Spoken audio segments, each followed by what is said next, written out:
toda essa repercussão envolvendo o Padre Robson, a Associação dos Filhos do Pai Eterno, tendo como principal elo um escândalo de corrupção, um escândalo que ganhou repercussão nacional? Eu vejo com muita tristeza. Primeiro, a forma como a justiça do Brasil vem agindo nos últimos anos. Uma pessoa é acusada e, ao ser acusada, sem provar, sem ser condenada, ela já é execrada, condenada, destruída socialmente, e isso é uma maior injustiça que se faz contra qualquer pessoa, não é Padre Robson ou qualquer outro cidadão. No Brasil, quantas pessoas já tiveram suas vidas destruídas por essa forma, hoje, esse padrão da molecagem que faz hoje, não é, a justiça do Brasil. Quem não lembra hoje o Ministério Público, a figura de Dallagnol no país, quantas vidas, quantas empresas aquele rapaz destruiu, no final querendo se apropriar com toda a extorsão da Lava Jato, né, e fazer uma grande fundação para ele e o resto da facção que o ajudava. Quer dizer, e isso nos deixa, por demais, envergonhados. E esse caso do Padre Robson também é outro problema grave. Ninguém sabe, não foi apurado ainda. A justiça não foi para a justiça para ser julgado, né? E condenado sobre estar sendo acusado. Então isso é grave, é uma vergonha para nós.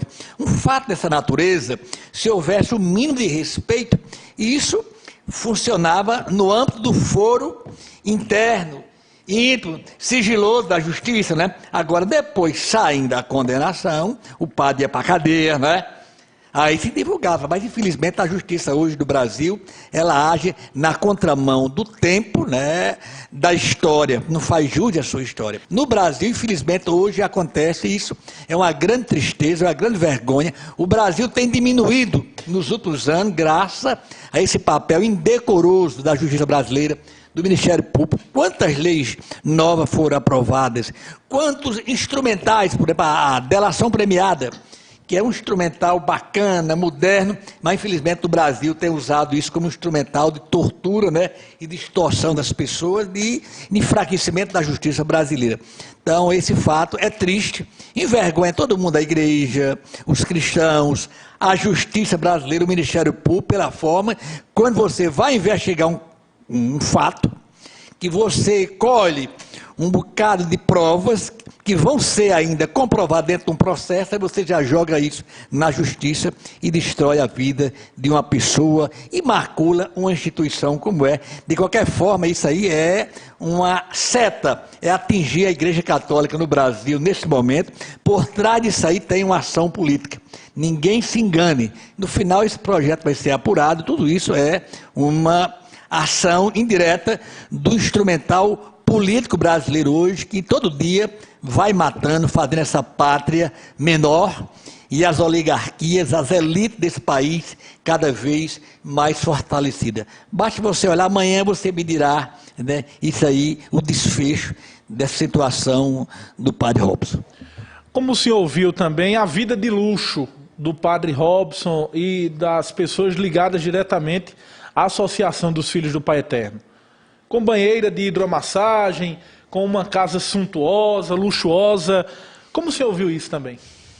Com muita tristeza, eu acho um absurdo. Por exemplo, eu sempre preguei, Monsenhor Citone foi um dos reitores nossos, um homem pobre, simples, um grande sacerdote na cidade de Cajazeiras. E ele, quando ele assistia a chegada dos seminaristas, saindo para as férias ou chegando para o seminário, ele dizia sempre uma máxima, ele dizia: diminua a bagagem e se santifique mais.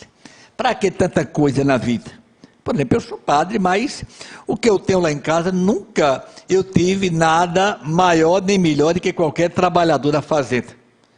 E minha vida não deixa melhor. A única coisa luxo que eu mantenho na minha vida é exatamente livros. Uma biblioteca, bons dicionários, boas enciclopédias, para que você estude, para você todo dia ler, se capacitar, entender o universo, essa problemática, essa conjuntura que se apresenta diante de nós todo dia, você ter força para perceber o que está por trás das palavras, daquilo que falam e daquilo que acusa. Toda palavra acusatória é uma palavra diabólica, o diabo é sempre aquele acusador diante de nós e de Deus. Por isso precisa muita sabedoria.